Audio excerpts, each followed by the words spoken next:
Hey drone friends, this is Adam at UAV Coach and Drone Pilot Ground School. Happy Friday and welcome to our Drone Weekly News Roundup. I have 3 stories to share with you this week. Our first story will cover the extended deadline for the remote ID requirement. Our next story will talk about the recent launch of the Skydio X10.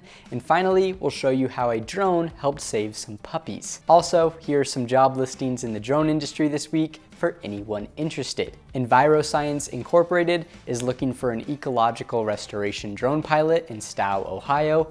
Seven Roads Media is seeking a creative specialist in Springfield, Massachusetts. Nextdoor Photos is in search of a freelance drone pilot in Luther, Michigan.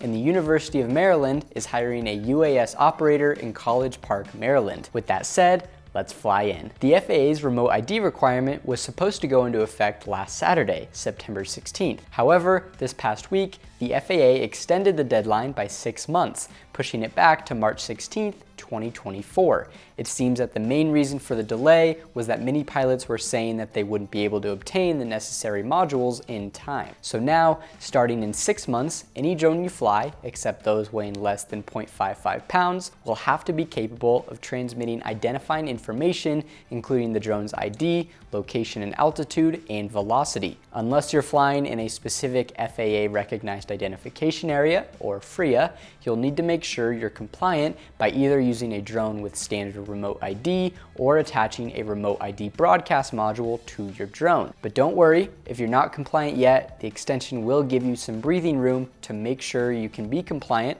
once the rule goes into effect. And if you are curious about the process or have any questions, check out our in-depth video about remote ID below. Our next story talks about the recent launch of the Skydio X10, which is a drone specifically made for first responders, the US and allied militaries around the world, and infrastructure operators. So let's dive in to see what this drone can do. First off, it can identify a license plate from 800 feet away, can detect a 0.1 millimeter crack in concrete under a bridge in low light, and can find a person that is 2 miles away in moonlight. But it doesn't stop there. The X10 can detect people on roofs, even in complete darkness, can automate complex missions, and has intelligent AI to tackle extreme situations, like piloting in dark environments, analyzing structures, and more. The drone can also be flown by controller, by browser, or by a remote operator, and it only takes 40 seconds to launch. I definitely can't wait to see how this drone will be used in so many different industries